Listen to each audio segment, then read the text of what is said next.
date is February 7, 2010, with the location being beautiful Miami, Florida, and the event being held in Super Bowl 44. The two teams in this event are the New Orleans Saints, who are representing the NFC with a 13-3 record, and they are currently taking on the Indianapolis Colts, who are representing the AFC with a 14-2 record.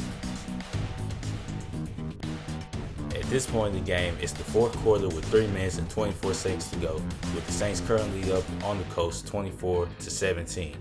The Saints were able to get a lead on the Colts after Drew Brees connected with tight end Jeremy Shockey for a touchdown. Then the team would go on and convert on the 2-point conversion when Drew Brees passed it to wide receiver Lance Moore.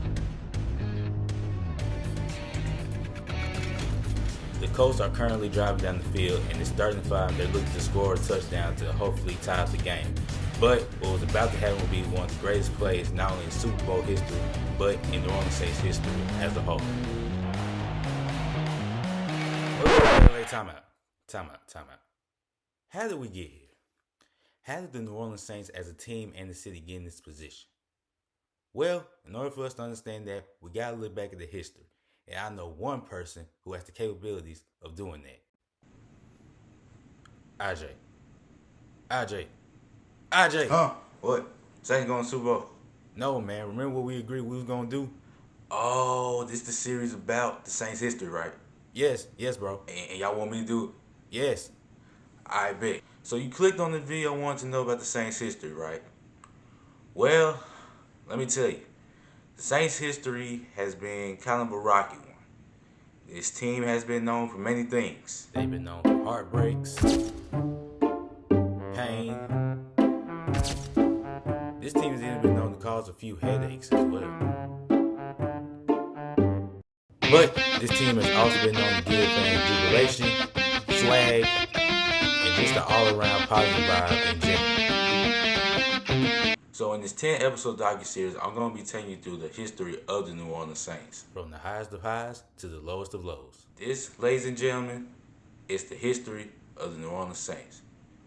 Cue the Who That chants.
Beautiful New Orleans, Louisiana, a city that's been known for these 3 key components: party, and party some more.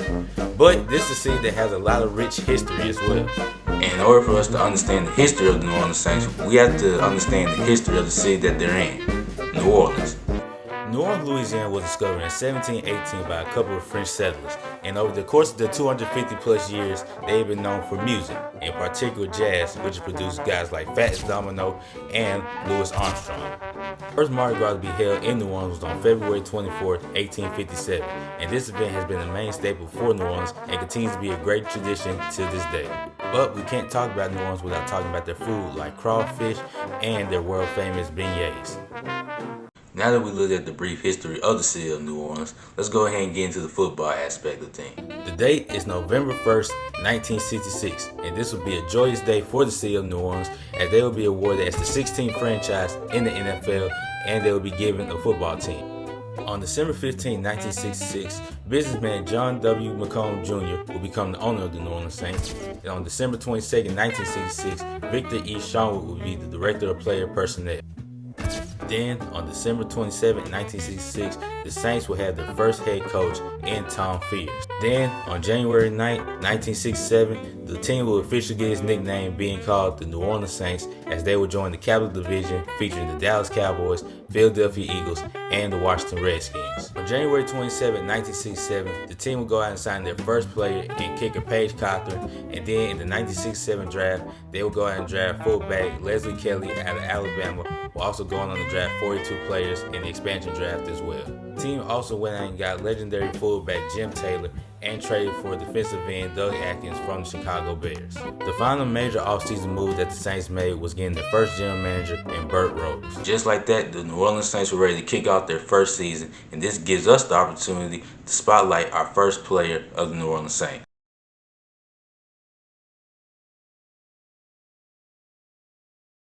Wide receiver John Gooding will be selected with the 52nd overall pick by the New Orleans Saints in the second round of the 67 draft. And he will go on to have one of the best plays to start off a franchise.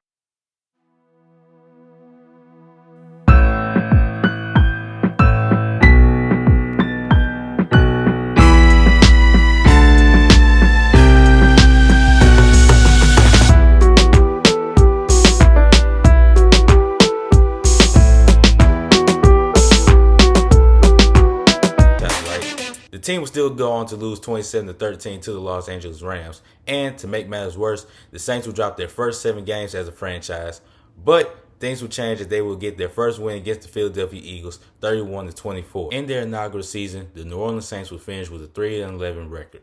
Quarterback Gary Cuozzo had a 3-7 record as the quarterback for the Saints, completing 52% of his passes, throwing for 1,562 yards with 7 touchdowns and 12 interceptions. When quarterback Billy Kimmer stepped in, he had an 0-4 record as the starting quarterback for the New Orleans Saints, as he completed 48% of his passes, threw for 1,341 yards with 6 touchdowns and 11 interceptions. In his first and only season with the team, fullback Jim Taylor would have 390 rushing yards with 2 touchdowns, while wide receiver Danny Abramowitz would have 50 receptions for 721 receiving yards and 6 touchdowns. Defensively, Doug Atkins would lead the team with 9.5 sacks, while safety Dave Whitesell led the team with 10 interceptions. But despite the poor record, this inaugural season for the New Orleans Saints will introduce 2 teams that will be fierce rivals for them for years to come.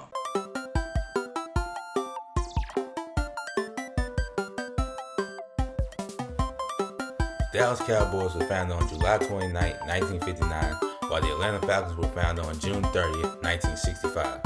The Saints met both the Cowboys and the Falcons in their inaugural season, losing to the Cowboys 27-10, but beating the Falcons 27-24. This will be the start of many fierce competitive rivalry games between the Cowboys and the Falcons respectively. We'll catch up on both franchises just to see how they're doing and to see if they're on their best behaviors. In the 1968 offseason, the Saints will go out and draft defensive tackle Kevin Hardy, while also replacing GM Burt Rose with Victor E. Shonwick. This offseason also led to the retirement of legendary fullback Jim Taylor as well.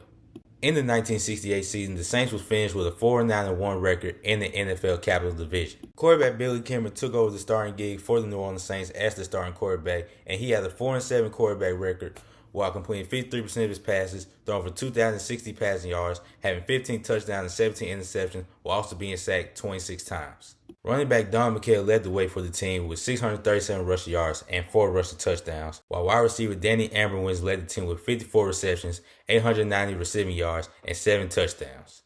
Defensive lineman Doug Atkins once again led the way with 12.5 sacks, while Mike Tillman was second behind him with 7 sacks. Defensive lineman Dave Rowe was also a key contributor for the team, having 5.5 sacks, which led to him being the first Pro Bowler on the team. Dave Whitesell once again led the team in interceptions, this time with 6 interceptions, while defensive back Gene Howard had 3 interceptions, and safety Bo Burris also had 3 interceptions as well. In the 1969 offseason, the team would go out and draft guard John Shiners and sign kicker Tom Dempsey. More on him later on. In the 1969 season, the team would have their best record to date with a 5-9 record and being third in the Capital Division. Quarterback Billy Kimmer showed much more improvement in this season than his prior season, completing 54% of his passes, throwing for 2,532 yards, having 20 touchdowns to 17 interceptions, and being sacked 22 times. New running back from the Chicago Bears, Andy Livingston, led the way with 761 rushing yards and 5 touchdowns, while fullback Tony Baker was second behind him with 642 rushing yards and 1 touchdown. Both of them ended up representing the Saints in the Pro Bowl that year as well. Wide receiver Danny Aaron continued to be a reliable target for the team, having 73 receptions, 1,015 receiving yards, and 7 touchdowns, which led to him getting All-Pro honors as well. Tight end Dave Parks also was a key contributor for the team, having 31 receptions, 439 receiving yards, and 3 touchdowns. In his final season in the NFL, Doug Atkins will once again lead the way in the sacks category with 8 sacks, while defensive lineman Dave Rowe and Mike Tillman would have 4.5 sacks respectively, and safety Dave Whitesell would have a drop-off of interceptions, with only having 3 interceptions this season. Huge changes will come in the 1970 offseason as the Saints will be relocated from the Capital Division to the NFC West, which consisted of the Saints, the Falcons, the Rams, and the 49ers. Now, how did two teams in the South, Southeast pair with two teams in the West Coast? I don't know, but that's just how the NFL was back then. Also in this offseason, the Saints will go out and draft wide receiver Ken Burrow at Texas Southern. The Saints will start the 1970 season off poorly with a 1-5-1 record, and this will ultimately cost the head coaching job of Tom Fears. With the firing of head coach Tom Fears, the Saints went out and hired J.D. Roberts to be their new head coach.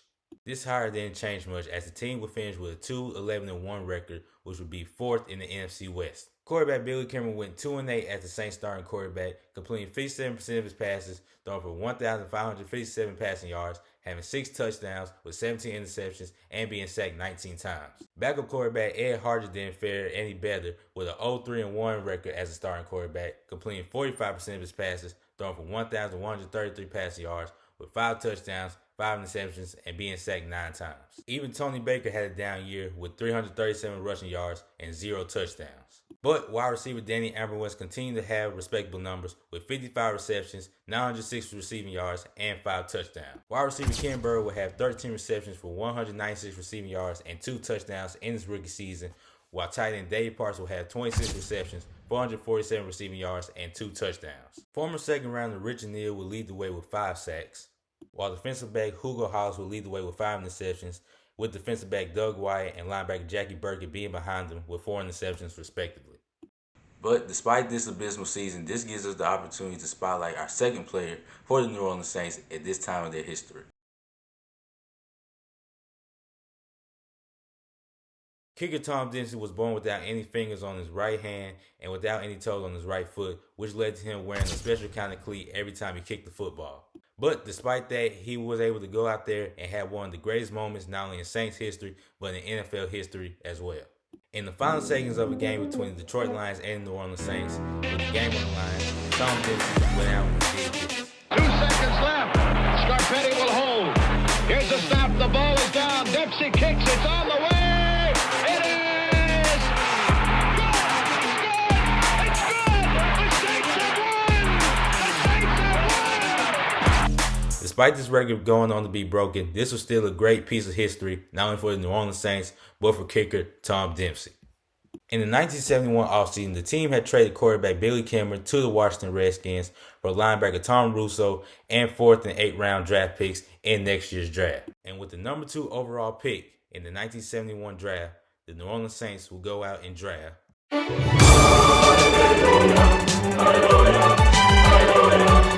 That's right. The team went out and drafted quarterback Archie Manning to hopefully lead this team to the promised land. This offseason also coincided with the groundbreaking of the Superdome, which took place on August 11, 1971. Quarterback Archie Manning and the team were able to upset the LA Rams in the season opener, while also going on to defeat the eventual Super Bowl champs in the Dallas Cowboys. Despite this, the team still finished with a 4-8-2 record, which would be best for 4th in the NFC West. In his rookie season, quarterback Archie Manning had a 3-5-2 quarterback record while completing 49% of his passes, throwing for 1,164 passing yards with 6 touchdowns, 9 interceptions, but also being sacked a whopping 40 times as well. Backup quarterback Ed Harger had a 1-3 record as the starting quarterback for the Saints while completing 46% of his passes with 1,191 passing yards, 6 touchdowns, 5 interceptions, and being sacked 10 times. Fullback Jim Strong, former 7th-round draft pick, had 404 rushing yards with 3 touchdowns, while former 8th-round draft pick Bob Grisham had 383 rushing yards with 6 touchdowns. Defensive lineman Richard Neal once again led the way with 8 sacks, while former 9th-round draft pick Joe Owens was second behind him with 7.5 sacks. DeLeese Howe and Hugo Hollis both led the way in the interception category with 5 interceptions, while defensive back Doug Wyatt was second behind them with 4 interceptions. The 1972 offseason saw the firing of Victor E. Shonwick and he will be replaced by Richard F. Gordon to be the new GM for the New Orleans Saints. The team will also go out and draft guard Roy Smith out of Georgia. In the 1972 season, the team will once again regress with a 2-11-1 record, which would be best for fourth in the NFC West. Starting quarterback Archie Manning completed 51% of his passes while throwing for 2,781 passing yards with 18 touchdowns and 21 interceptions while being sacked 43 times this season. Running back Bob Grissom once again led the way with 381 rushing yards and 3 touchdowns. Wide receiver Danny Ambrose had 38 receptions this season for 668 receiving yards and 7 touchdowns, while tight end Dave Parks had 32 receptions for 542 receiving yards and 6 touchdowns. Defensive lineman Richard Neal once again led the way with 8 sacks, while Joe Owens was second behind with 7 sacks, and former third-round pick Vivian Lee led the way with 4 interceptions. The 1973 offseason saw the firing of J.D. Roberts and now insert new head coach John North. The team would trade away their first-round draft choice to the Baltimore Colts for the defensive end Billy Newsome, and in the second round, the team would go out and draft Derlin Moore. This season also saw the sad departure of wide receiver Danny Ambrose as he would be traded to the San Francisco 49ers for a 4th and 5th round draft pick in the 1974 draft. In the 1973 season, the team will once again improve with a 5-9 record, but this will only be best for 4th place in the NFC West. This season, however, will also be a huge milestone for the team as they completed their first shutout, shutting out the Buffalo Bills 13-0 at Tulane Stadium, where they held running back O.J. Simpson to 79 yards on 20 carries. Quarterback Archie Manning completed 52% of his passes while throwing for 1,642 passing yards with 10 touchdowns and 12 interceptions, while also only being sacked 28 times, so way better numbers in the sack category this season compared to previous seasons. Jesse Fields, former 4th-round draft pick of the Cincinnati Bengals, had 663 rushing yards, but sadly had 0 touchdowns to show for it. Wide receiver Bob Newland, former 7th-round pick of the New Orleans Saints, had 29 receptions for 489 receiving yards and 4 touchdowns. So, he wasn't able to completely replace the production of Danny, but he was still able to put up pretty respectable numbers.